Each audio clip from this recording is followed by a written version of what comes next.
Hello everyone, welcome to Lucknow IS Academy. My name is Nitish Dubey and in this video we will discuss about the citizenship. अब सबसे पहले तो हम ये जानते हैं why this chapter is important.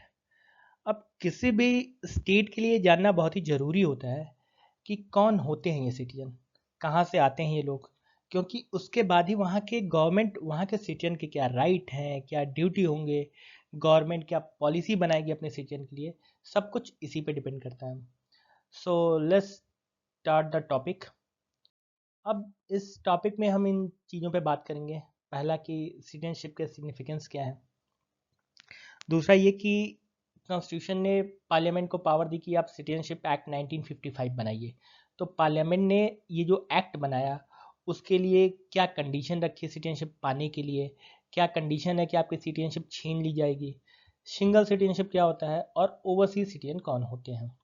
तो इस टॉपिक में हम इस सारे पॉइंट डिस्कस करेंगे. So let's start the video. अब सबसे पहले हमें ये जानने की जरूरत है कि what is the difference between resident and citizen. अब रेजिडेंट वो होते हैं जो लीगली किसी भी देश में रहते हैं, लीगली रह रहे हैं, और सिटीजन वो होते हैं जो फुल मेंबर होते हैं किसी कंट्री के, मतलब they enjoy all the civil and political right. अब मान लीजिए कोई भी कंट्री है जिसमें ये लोग रह रहे हैं. अब ये जो लोग रह रहे हैं इसमें चाहे वो कहीं के भी हो सकते हैं, लेकिन ये रेजिडेंट कहलाएंगे. किसी भी देश या कंट्री के रह रहे हैं लोग इस टेरिटरी में, तो वो उस टेरिटरी के अंदर वो रेजिडेंट कहलाएंगे. लेकिन जो कुछ लोग होंगे जिनको कुछ राइट टू वोट मिले होंगे, कुछ और राइट्स मिले होंगे, ये वहाँ के सिटीजन होंगे. तो ये डिफरेंस होता है रेजिडेंट और सिटीजन में. अब यूपीएससी हमेशा कंफ्यूज करने के लिए ये वर्ड चेंज कर देती है कि कहीं रेजिडेंट की जगह पे सिटीजन डाल देगी, सिटीजन की जगह पे रेजिडेंट डाल देगी. तो आपको बहुत क्लियर होना होता है कि क्या रेजिडेंट किन के लिए यूज़ होता है और सिटीजन किन के लिए यूज़ होता है. अब बात करते हैं हम इंडिया में. इंडिया में दो तरह के रेजिडेंट होते हैं, मतलब जो टोटल लोग रहते हैं उनमें पहले सिटीजन जिसकी हमने अभी बात की, और दूसरे एलियन. अब एलियन का मतलब वो होता है जो किसी दूसरे देश के नागरिक होते हैं लेकिन वो रहते इंडिया में हैं. मान लीजिए इंडिया में सिर्फ इंडिया के लोग नहीं रह रहे हैं, बहुत से जो एम्बेसडर हैं वो रह रहे होंगे, बहुत से दो लोग जो बिजनेस करने के लिए आके रह रहे होंगे, तो वो सारे हमारे देश में रेजिडेंट कहलाएंगे. अब रेजिडेंट दो टाइप के होते हैं. पहला कि फ्रेंडली एलियन और दूसरा एनिमी एलियन. अब फ्रेंडली एलियन का मतलब हो कि जिस कोई कंट्री है जिससे हमारे अच्छे ताल्लुकात हैं, वो फ्रेंडली एलियन हो जाएंगे हमारे लिए. और वो कंट्री जिनके हमारे साथ अच्छे ताल्लुकात नहीं है, रिश्ते हमारे अच्छे नहीं हैं, उनसे हमेशा टसल रहती है, तो वो हमारे लिए एनिमी एलियन हो जाएंगे. अब हम बात करते हैं कॉन्स्टिट्यूशन में कुछ राइट दिए गए हैं जो सिर्फ सिटीजन के लिए दिए गए हैं. मतलब ये राइट जो है एलियन को अलाउ नहीं है, ये सिर्फ सिटीजन पे अलाउ करते हैं. अब इनमें कुछ फंडामेंटल राइट होते हैं, जैसे कि आर्टिकल 15, आर्टिकल 16, आर्टिकल 19 और आर्टिकल 29 और 30. अब आर्टिकल 15 बात करता है right against discrimination. Right against discrimination किसके आधार पे? Religion, caste, sex, place of birth के आधार पे. मतलब कि अगर कोई दूसरे देश का नागरिक और यहाँ पे आके अपने रिलीजन को फॉलो कर रहा है, तो वो कुछ समय बाद मांग करेगा कि हमारे हमारे रिलीजन को प्रमोट किया जाए.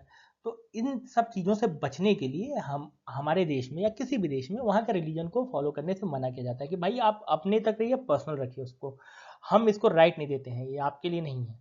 अब आर्टिकल 16 जो बात करता है कि पब्लिक एम्प्लॉयमेंट में. अब ये सिर्फ जो एम्प्लॉयमेंट है, जो भी गवर्नमेंट ऑफ इंडिया के सर्विसेज होती हैं, ये सिर्फ लोगों के, इंडिया के सिटीजन के लिए हैं, ये कहीं के दूसरे देश के लोगों के लिए नहीं है. आर्टिकल 19 जो बात करता है फ्रीडम ऑफ स्पीच और एक्सप्रेशन की बात करता है, ये भी सिर्फ सिटीजन को अलाउ करता है, ये एलियंस को ये राइट नहीं दिए गए हैं. आर्टिकल 29 और 30 जो कल्चरल और एजुकेशनल राइट हैं, ये भी सिर्फ सिटीजन के लिए दिए गए हैं.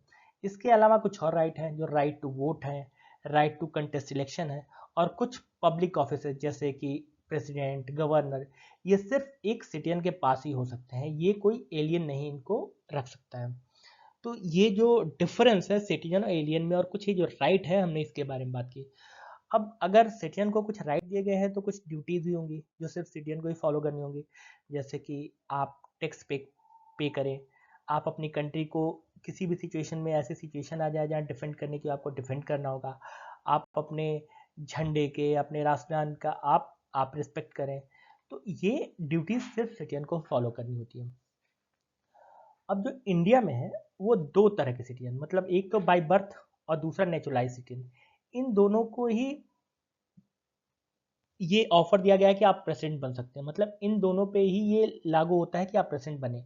मतलब या तो आप इस देश के नागरिक हों, पैदा हुए हों, तभी आप नागरिक होंगे, तो आप बाई बर्थ आप सिटीजन हैं। और या तो नेचुरलाइज सिटीजन, यानी कुछ कंडीशन है, जैसे आप रजिस्ट्रेशन के थ्रू जिस कंडीशन में आप पाते रखे गए हैं, वो कंडीशन अगर आप फुलफिल करते हैं तो आप नेचुरलाइज सिटीजन कहलाते हैं, और तब आप प्रेसिडेंट बन सकते हैं। इस कंडीशन के बारे में, जो नेचुरलाइज सिटीजन है, इनके बारे में हम आगे बात करेंगे। तो सिर्फ यही दो तरह के लोग प्रेसिडेंट बन सकते हैं। अगर हम यूएस की बात करते हैं तो यूएस में सिर्फ बाई बर्थ जो पैदा होते हैं वही सिर्फ प्रेसिडेंट बनते हैं, वहाँ पे नेचुरलाइज सिटीजन के लिए कोई कंडीशन नहीं है प्रेसिडेंट बनने की। तो ये डिफरेंस है हमारे यहाँ के कॉन्स्टिट्यूशन में, हमारे यहाँ के सिटीजन में, और वहाँ के सिटीजनशिप में, जो सबसे बड़े पोस्ट पे जा सकते हैं। अब हम बात करते हैं कॉन्स्टिट्यूशनल प्रोविज़न की। अब हमारे कॉन्स्टिट्यूशन में जो सिटीजनशिप के लिए आर्टिकल दिया गया है, आर्टिकल 5 से 11 तक बात करता है सिटीजनशिप के, जिसमें पार्ट 2 के अंदर आते हैं। अब ये बताता है कि कौन लोग हैं सिटीजन। कॉन्स्टिट्यूशन आइडेंटिफाई करता है कि जब से हमारा कॉन्स्टिट्यूशन यानी 26 जनवरी 1950 से अगर हमारा कॉन्स्टिट्यूशन लागू हुआ है, तो उसके बाद से ये बताता है, क्लासिफाई करता है कि इतने ही लोग हैं वो सिटीजनशिप इनको मिलेगी या सिटीजन कहलाएंगे। अब हम बात करते हैं कि कॉन्स्टिट्यूशन के हिसाब से ये कैटेगरी कौन कौन से हैं, जो 4 कैटेगरी के लोग हैं जो कॉन्स्टिट्यूशन शुरू होने के बाद जिनको सिटीजनशिप का ओहदा दिया गया। अब उसके बाद कॉन्स्टिट्यूशन ने तो शुरू में कह दिया कि हम ये कंडीशन बताते हैं, लेकिन उसके बाद कॉन्स्टिट्यूशन ने ये भी कहा कि पार्लियामेंट इस पे लॉ बनाए कि किसको सिटीजनशिप मिलेगी, किसको नहीं मिलेगी, किसकी छीनी जाएगी। तो इसके लिए पार्लियामेंट ने सिटीजनशिप एक्ट 1955 बनाया। तो ये 4 कंडीशन तब तक के लिए फुलफिल होते हैं, उसके बाद से है इस एक्ट के थ्रू हम काम करने लगे। अब हम बात करते हैं कि ये 4 कंडीशन कौन कौन सी थी। पहले की पर्सन डोमिसाइल इन इंडिया। अब इसका मतलब ये कि वो लोग जो यहाँ पैदा हुए हैं, या उनके माँ बाप इस देश में पैदा हुए हैं, या फिर कॉन्स्टिट्यूशन बनने से ठीक पहले वो 5 सालों से इंडिया में रह रहे हैं, तो आप सिटीजनशिप आपको मिलेगा। दूसरा वो कि अगर कोई भी जो 19 जून 1948 के पहले पाकिस्तान माइग्रेट हो गया, लेकिन उसके बाद अगर वो इंडिया आता है, तो उसको 6 महीने रहने के बाद आपको रजिस्ट्रेशन कराना पड़ेगा, और 6 महीने रहने के बाद, और उसके बाद आपको सिटीजनशिप मिल जाएगी। अच्छा, अब तीसरा जो कंडीशन है कि मान लीजिए पर्सन कोई कोई आदमी है जो पाकिस्तान माइग्रेट करता है लेकिन फिर इंडिया रिटर्न होता है। अब इसका मतलब है कि पहले वो अनडिवाइडेड इंडिया में थे, मतलब जो अनडिवाइडेड इंडिया था उसमें वो लोग रहते थे, लेकिन डिवाइड होने के बाद वो तो पाकिस्तान चले गए या पाकिस्तान में रह गए। लेकिन 1 मार्च 1947 के बाद अगर वो इंडिया में आते हैं, 1 मार्च 1947 के बाद अगर वो इंडिया में आ गए, तो 6 महीने रहने के बाद उन्हें नागरिकता दे दी जाएगी। चौथा कंडीशन है कि अगर कोई इंडियन ओरिजिन है और वो आउटसाइड इंडिया रहता है, लेकिन मतलब इंडियन ओरिजिन है, मतलब उसके किसी भी उसके अनडिवाइडेड इंडिया में किसी भी उसके माँ बाप रहते हैं, और वो अगर आउटसाइड इंडिया रहता है, तो उसको भी 6 महीने रहने के बाद सिटीजनशिप दे दी जाएगी। तो कॉन्स्टिट्यूशन ने ये 4 कंडीशन दी। कॉन्स्टिट्यूशन ने सिटीजन इन 4 के अलावा सिटीजनशिप पे कुछ और बातें कही, जो कि पहली बात जो कही कि अगर कोई भी आदमी जिसके पास इंडिया की सिटीजनशिप है, लेकिन साथ में अगर वो किसी दूसरे कंट्री की सिटीजनशिप लेता है, मान लीजिए अगर आप नागरिक हैं इंडिया के, लेकिन अगर आप यूएस की सिटीजनशिप ले लेंगे, तो बाय डिफ़ॉल्ट आपकी सिटीजनशिप चली जाएगी। तो पहला तो कॉन्स्टिट्यूशन ये बात करता है। दूसरा जो बात करता है कि ये पार्लियामेंट को पावर देता है कि हमने तो कंडीशन बना दी, लेकिन अब से आप क्या, कौन सिटीजनशिप किसको मिलेगा, किसकी सिटीजनशिप छीनी जाएगी, ये सब अब आप मैनेज कीजिए। तो इसी के लिए पार्लियामेंट ने सिटीजनशिप एक्ट 1955 बनाया। तो ये हमने बात की उन कॉन्स्टिट्यूशन के बारे में, कॉन्स्टिट्यूशन में क्या कंडीशन दी गई है सिटीजनशिप के बारे में। अब 1955 के बाद से ये पार्लियामेंट पे डिपेंड करने लग गया। तो पार्लियामेंट कैसे उसको डील करता है इस बारे में हम जानते हैं। तो पार्लियामेंट ने सिटीजनशिप एक्ट 1955 बनाया। अब इसमें एक्विजिशन ऑफ सिटीजनशिप, मतलब किनको किनको सिटीजनशिप मिलेगी, इस बारे में पार्लियामेंट बात करता है। अब पार्लियामेंट 5 तरीके से सिटीजनशिप देने की बात करता है। पहला तो कहता है कि आप बाई बर्थ आपको मिलेगी। दूसरा बात करता है बाई डिसेंट मिलेगी। तीसरा बाई रजिस्ट्रेशन मिलेगी। चौथा बाई नेचुरलाइजेशन मिलेगी। और पांचवा मिलेगी बाई इनकॉर्पोरेशन ऑफ टेरिटरी। तो एक एक करके हम इन 5 कंडीशन के बारे में बात करते हैं। सबसे पहले बात करते हैं बाई बर्थ। अब पार्लियामेंट ये कहता है कि अगर आप 26 जनवरी 1950, यानी ये डेट कौन सी है, जिस डेट को हमारा कॉन्स्टिट्यूशन लागू हुआ था, यानी इस डेट के बाद या इस डेट को ही, और 1 जुलाई 1987 से पहले अगर आप इस देश में पैदा हुए हैं, चाहे भले ही आपके माँ बाप कहीं के भी हों, आप इस देश में पैदा हो गए, यानी आपको सिटीजनशिप मिल जाएगी। अब इससे प्रॉब्लम ये हुई कि मान लीजिए बॉर्डर पे, इंडिया के बॉर्डर पे भाई जो कंट्रीज़ हैं, जैसे मान लीजिए पाकिस्तान, बांग्लादेश, नेपाल, अब ऐसे लोग क्या हो गया कि इलीगली इंडिया में आके अपने बच्चे पैदा कर रहे थे, तो उनको सिटीजनशिप मिल जाती थी। तो गवर्नमेंट ने ये चीज़ें नोटिस की और फिर उसने 1 जुलाई 1987 को ये बताया कि 1 जुलाई 1987 के बाद या उस दिन और 3 दिसंबर 2004 से पहले अगर आपके माँ या बाप ही अगर इंडिया के सिटीजन होंगे तो ही आपको सिटीजनशिप मिलेगी। मतलब एक को, माँ या बाप में से एक को आपको सिटीजनशिप रहना जरूरी है, तभी आपको सिटीजनशिप मिलेगी। अच्छा, फिर 3 दिसंबर 2004 के बाद से ये इसको पार्लियामेंट ने और ज़्यादा टफ बना दिया। कहा कि अब सिर्फ इन दोनों में से एक का रहना जरूरी नहीं है, आपके दोनों पेरेंट्स जो होने चाहिए इंडिया के ही होने चाहिए, दोनों की सिटीजनशिप इंडिया की ही होनी चाहिए, तभी आपको बाई बर्थ सिटीजनशिप मिलेगी। तो आप अगर नोटिस करेंगे तो एक चीज़ देखेंगे कि पहले बाई बर्थ जो था वो बहुत ईजी था सिटीजनशिप लेना, लेकिन उसके बाद इसको और टफ कर दिया गया, उसके बाद और टफ कर दिया गया। तो मतलब बाई बर्थ ये हो गया कंडीशन जो अभी लागू है कि आपको सिटीजन बनने के लिए आपके माँ बाप का भी सिटीजनशिप होना जरूरी है इस देश में। नेक्स्ट हम बात करते हैं कि बाई डिसेंट। अच्छा, हमने एक पॉइंट इसमें ये है कि अगर मान लीजिए कोई फॉरेन डिप्लोमेट है, उनके अगर वो यहाँ पे जॉब कर रहे हैं, एम्बेसडर हैं, उनके बच्चे अगर यहाँ पे पैदा हो रहे हैं, तो क्या उनको सिटीजनशिप मिलेगी? तो इसका जवाब है कि नहीं, उनको सिटीजनशिप नहीं मिलेगी। तो ये बात हो गई हमने बाई बर्थ की बात की। अब हम बाई डिसेंट के बारे में बात करते हैं। अब कॉन्स्टिट्यूशन ने 26 जनवरी 1950 या उसके बाद, उस दिन या उसके बाद, और 10 दिसंबर 1992 के पहले ये कंडीशन रखी थी कि अगर आपके फादर ही केवल अगर इंडिया के सिटीजन होंगे तभी आपको सिटीजनशिप मिलेगी। मतलब आपकी मदर कहीं की भी हो, में मैटर नहीं करता, आपके फादर इंडिया के होने चाहिए तभी आपको सिटीजनशिप मिलेगी।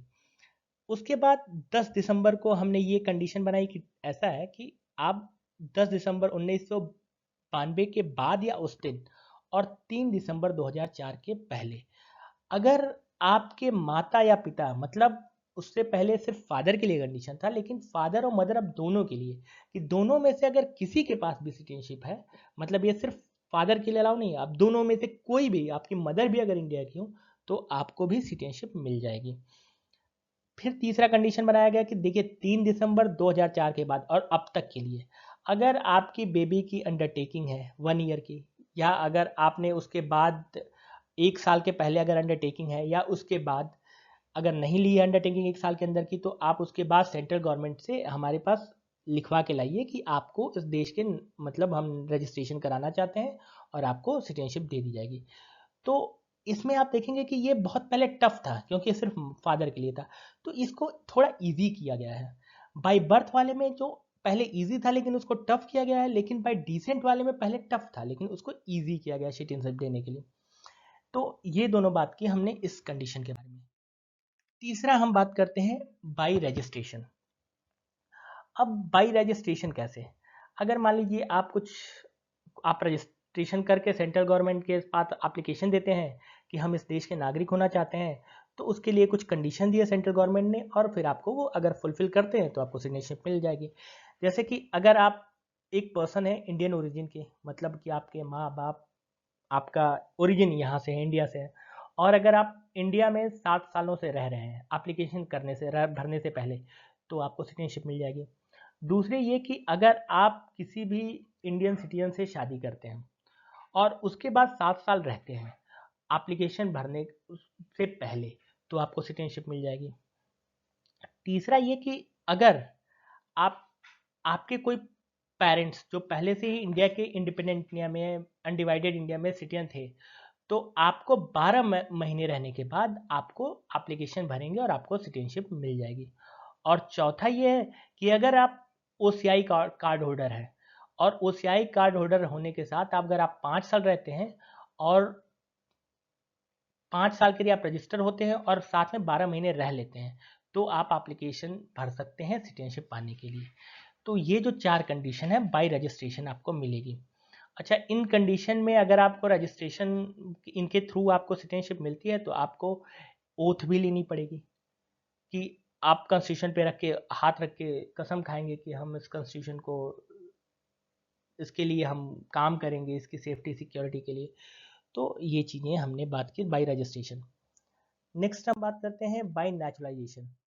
अब सेंट्रल गवर्नमेंट में जो चौथे तरीके की सिटीजनशिप के बारे में बात की गई है वो है बाय नेचुरलाइजेशन। अब बाय नेचुरलाइजेशन किन किन को मिलता है, उस पर पहला जो पॉइंट ये है कि इनमें अगर मान लीजिए कि आपको सिटीजनशिप मिलने के प्रोसेस में है आप, और उस प्रोसेस के दौरान आपने किसी फॉर जहाँ जिस कंट्री की आपके पास सिटीजनशिप है, अगर वहाँ का सिटीजनशिप आप छोड़ देते हैं तो आपको सिटीजनशिप मिल जाएगी।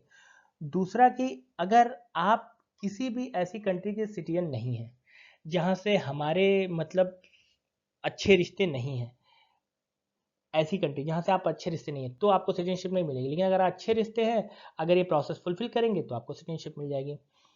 तीसरा ये कि अगर आपका 12 मंथ का आपने डेट ऑफ एप्लीकेशन जो फॉर्म है उस भरने से पहले, डेट ऑफ एप्लीकेशन भरने से 12 महीने पहले आप या तो इंडिया में रह रहे हैं या गवर्नमेंट ऑफ इंडिया में सर्विस कर रहे हैं या इन दोनों में से पार्टली एक भी कर रहे हैं, तो आपको सिटीजनशिप मिल जाएगी। चौथा कि आपका कैरेक्टर अच्छा होना चाहिए आपको। पांचवा कंडीशन ये कि आपको जो 8 शेड्यूल में जो 22 लैंग्वेज दी गई हैं उनके बारे में आपको नॉलेज हो। और चौथा ये कि आप इस प्रोसेस में जो अगर नेचुरलाइजेशन का प्रोसेस हो रहा है, इस प्रोसेस में अगर आप ये इंटेंट दिखाते हैं कि हाँ हम इंडिया में रहना चाहते हैं, तो आपको नेचुरलाइज सिटीजन बना दिया जाएगा।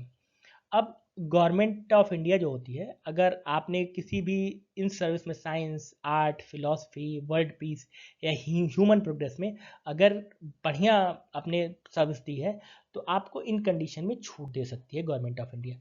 तो ये हमने बात की बाय नेचुरलाइजेशन। नेक्स्ट इज की बाय इनकॉर्पोरेशन ऑफ टेरिटरी।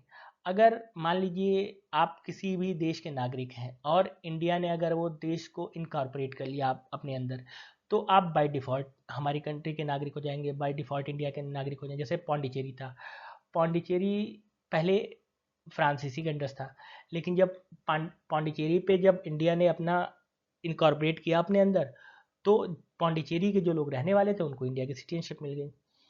अब हम बात करते हैं लॉस ऑफ सिटीजनशिप, यानी सिटीजनशिप एक्ट 1955 में जो आपकी सिटीजनशिप कैसे जाएगी इसके बारे में बात की गई, और इसके लिए 3 कंडीशन दी गई हैं। पहला कि बाय रिनंशिएशन, अगर कोई भी आदमी, कोई भी सिटीजन जो कि ये खुद डिक्लेयर करता है कि वो अपनी सिटीजनशिप छोड़ना चाहता है, तो उसकी सिटीजनशिप चली जाएगी, क्योंकि वो फॉर्म भर देगा आपके, वो दूसरे देश की चला जाएगा, उसकी सिटीजनशिप चली जाएगी। अगर आप ये जो आप खुद ये डिक्लेयर करते हैं उस समय अगर कोई वॉर चल रही हो, तो आपकी रजिस्ट्रेशन को भी थोल्ड किया जा सकता है, मतलब रोके रखा जा सकता है। अगर आप अगर आप अपनी सिटीजनशिप को रिनंशिएट कर रहे हैं, तो अगर उसका कोई भी माइनर चाइल्ड होगा उसकी भी सिटीजनशिप चली जाएगी। हालांकि बाद में वो जो कंडीशन दी गई है कि आप 12 महीने या 7 साल रहने के बाद आपको सिटीजनशिप मिल जाएगी, तो उसके थ्रू दोबारा हमें मिल जाएगी उनको सिटीजनशिप। तो ये हमने बात की बाय रिनंशिएशन। सेकंड जो है बाय टर्मिनेशन। बाय टर्मिनेशन का मतलब ये होता है कि अगर कोई भी सिटीजन है, अगर वो किसी भी दूसरे देश की नागरिकता ले लेता है, तो उसको इंडिया की सिटीजनशिप जो है टर्मिनेट कर दी जाएगी। मतलब अगर आप इस देश के नागरिक हैं और अगर आप यूएस की नागरिकता ले लेते हैं, तो बाय डिफॉल्ट आपकी सिटीजनशिप चली जाएगी इंडिया से। नेक्स्ट इज की बाय डिप्रीवेशन। अब बाय डिप्रीवेशन का मतलब ये है कि अगर सेंट्रल गवर्नमेंट खुद चाहे कि नहीं हम आपकी सिटीजनशिप छीनते हैं, तो ये हो जाती है। इसमें कुछ कंडीशंस हैं जिनके आधार पे गवर्नमेंट आपकी सिटीजनशिप खुद छीन सकती है। जैसे कि गवर्नमेंट को लगता है कि आपने फ्रॉड किया है, या आपने कॉन्स्टिट्यूशन के साथ डिसलॉयल्टी की है, या आप किसी भी कंट्री में आप 7 सालों से लगातार रह रहे हैं, आप इंडिया आए ही नहीं है, तो भी आपकी मतलब सिटीजनशिप चली जाएगी। तो ये 3 कंडीशन बात की है सिटीजनशिप एक्ट 1955 में, जिनके आधार पे आपकी सिटीजनशिप जा सकती है। अब हम बात करते हैं सिंगल सिटीजनशिप की। अब सिंगल सिटीजनशिप क्या मतलब किया है? इसका मतलब ये है कि जो इंडिया के सिटीजन हैं उनको सिर्फ एक ही यूनियन के लिए अपनी एलिगेंस देनी होती है, ना कि कोई स्टेट सिटीजनशिप उनको चाहिए। मतलब कि अगर आप यूएस में पैदा हुए हैं तो अगर यूएस में इस समय 50 स्टेट है तो आपको 50 स्टेट के अलावा आपको यूएस की भी नागरिकता मिलती है। लेकिन इंडिया में जितने भी स्टेट हैं आप कहीं के नागरिक हैं, यानी आप मैटर नहीं करता आप यूपी के हैं, एमपी के हैं, केरला के हैं, सिक्किम के हैं, कहीं के भी हैं। लेकिन अगर आप इंडिया के सिटीजनशिप हैं तो आप उस पूरे यूनियन की सिटीजनशिप है। अब जो इंडिया में जो सभी लोगों को नागरिकता दी गई है उनको सेम पॉलिटिकल राइट है, सेम सिविल राइट है, तो ये किसी के लिए इसमें डिस्क्रिमिनेट नहीं किया गया। हालांकि कुछ डिस्क्रिमिनेशन है जिनके बारे में हम आगे बात करेंगे कि स्टेट कैसे डिवाइड करता है, स्टेट कैसे डिस्क्रिमिनेट करता है, कुछ कंडीशन लागू किए गए हैं इसके बारे में। लेकिन अगर आप एक ब्रॉड पिक्चर देखेंगे तो ब्रॉड पिक्चर में सबको पॉलिटिकल और सिविल राइट सबको सेम ही दिए जाते हैं। अब ये हमने बात की सिंगल सिटीजनशिप की। अब हम बात करते हैं ओवरसीज सिटीजनशिप ऑफ इंडिया। मतलब ये ओवरसीज सिटीजन कौन होते हैं? अब ओवरसीज सिटीजन जानने के लिए आपको पीआईओ जानना पड़ेगा पहले कि ये पीआईओ कौन होते हैं, पर्सन ऑफ इंडियन ओरिजिन। इसका मतलब ये कि अगर कोई भी आदमी जिसके एंसेस्टर इंडियन थे और लेकिन वो उस समय उसके पास किसी दूसरे देश की नागरिकता है तो वो हो जाते हैं, वो कहलाते हैं पीआईओ। मतलब अगर आपके एंसेस्टर इंडिया में रहते थे लेकिन अभी आपके पास यूएस की नागरिकता है तो आप पीआईओ होंगे इंडिया के लिए। अब पीआईओ जब डिसाइड हो गया तो गवर्नमेंट ऑफ इंडिया ने 2000 में एक कमेटी बनाई एलएम सिंघे के द्वारा, और उसमें कहा कि आप ये देखिए कि हम कैसे थोड़ा सा ग्लोबल डायस्पोरा को हम कैसे उनको स्टडी कर सकते हैं, उनके रिलेशनशिप कैसे अच्छे बना सकते हैं, तो इस बारे में आप हमको रिपोर्ट दीजिए। अब कमेटी ने रिपोर्ट दी और उसने कहा कि एक काम कीजिए, आप जो सिटीजनशिप अमेंडमेंट एक्ट 1955 है उसमें आप अमेंडमेंट कीजिए और उनमें आप ओसीआई को लाइए, ओवरसीज सिटीजन ऑफ इंडिया। तो गवर्नमेंट ऑफ इंडिया ने कहा भी ये कौन होते हैं? तो उन्होंने कहा देखिए अगर आपने तो गवर्नमेंट ऑफ इंडिया ने सिटीजनशिप अमेंडमेंट एक्ट 2003 किया और जितने पीआईओस थे, मतलब जितने ये पीआईओस कंट्री के थे जितने, उनमें सबको लगभग लगभग सबको ओसीआई का वो दे दिया। 16 स्पेसिफाइड, पहले 16 को दिया, 2005 में उन्होंने सभी को दे दिया, पहले 16 स्पेसिफाइड कंट्री को दिया एक्सेप्ट पाकिस्तान और बांग्लादेश। और बाद में यानी 2005 में उन्होंने जितने भी पीआईओस थे सारे पीआईओस को ओसीआई कार्ड होल्डर, ओसीआई बना दिए गए एक्सेप्ट पाकिस्तान और बांग्लादेश। तो मतलब आपको ये ध्यान रखना है कि ओसीआई में सिर्फ पाकिस्तान और बांग्लादेश नहीं है, बाकी सारे हैं। बाकी कॉन्स्टिट्यूशनल अमेंडमेंट एक्ट 2015 में ओवरसीज सिटीजन इंडिया और पीआई में जो पीआईओ कार्ड स्कीम होल्डर थे और ओसीआई कार्ड स्कीम होल्डर थे, इन दोनों को मिला दिया गया और ओवरसीज सिटीजन ऑफ इंडिया बना दिया गया।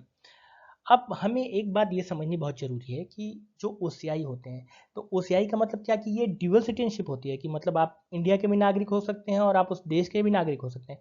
तो ये बिल्कुल भी नहीं है। मतलब इंडिया में सिंगल सिटीजनशिप ही दी जाती है, ये हमेशा आप याद रखिए। तो और ओसीआई का मतलब ये है कि आप हैं यहाँ के नागरिक, आप उस देश के नागरिक हैं, बस आपको कुछ बेनिफिट दिए जाएंगे जिनके आधार पे हमारे रिलेशन आपसे अच्छे बन सकें, ताकि आप इन्वेस्ट करें कुछ। तो ये सब कुछ कंडीशन दिए गए उनके लिए। अब हम बात करते हैं कि क्या बेनिफिट है ओसीआई को। तो पहली बात कि वो कितनी बार भी आ जा सकते हैं, उनके पास मल्टीपल एंट्रीज है, लाइफ लॉन्ग वीजा है इंडिया आने के लिए, तो उनके साथ कोई रोक टोक नहीं है। दूसरा कि पेरिटी विथ एनआरआई। एनआरआई अब कौन होते हैं? एनआरआई का मतलब वो कि जिनके पास इंडियन सिटीजनशिप है लेकिन वो रहे इंडिया में, इंडिया से बाहर रहे, तो वो एनआरआई कहलाते हैं। तो उनके साथ उनके पेरिटी हो जाए, उनके समानता के लिए रिस्पेक्ट, किस रिस्पेक्ट में? इकोनॉमिक, फाइनेंशियल और एजुकेशनल फील्ड में। तो इस फील्ड में ओसीआई और एनआरआई दोनों को एक जगह पे रखा गया है, एक जगह बराबरी दी गई है। तीसरा जो बेनिफिट ये है कि आपको रजिस्ट्रेशन एफआरआरओ से, आप जब आप आएंगे इंडिया में आते हैं तो एफआरआरओ से आपको रजिस्ट्रेशन कराना पड़ता है कि आपको रजिस्ट्रेशन कराना पड़ता है। तो ये सारे एग्जाम्पशन दिए गए कि आप कितने भी टाइम तक रुकिए, आपको कोई एफआरआरओ से रजिस्ट्रेशन कराने की जल्दी नहीं है, दिक्कत नहीं है। अब कुछ राइट्स हैं जो ये ओसीआई को नहीं दिए गए हैं। ये किसी भी कंडीशन में वोट नहीं कर सकते, ना कि गवर्नमेंट जॉब होल्ड कर सकते हैं, और ये लैंड खरीद सकते हैं लेकिन एग्रीकल्चर लैंड नहीं खरीद सकते हैं। यानी आप ये बिजनेस के लिए लैंड खरीद सकते हैं, आप फाइनेंस के लिए किसी भी आप बिजनेस करना चाहते हैं फाइनेंस के लिए, उसके लिए आप लैंड खरीदिए, लेकिन आप एग्रीकल्चरल लैंड नहीं खरीद सकते। तो ये जो ओवरसीज सिटीजनशिप को कुछ बेनिफिट्स दिए गए हैं, इनके बारे में हमने बात की। अब ये एक प्रीवियस ईयर क्वेश्चन है सिटीजनशिप के बारे में, इसको आप देखेंगे। And this is this is all for the topic.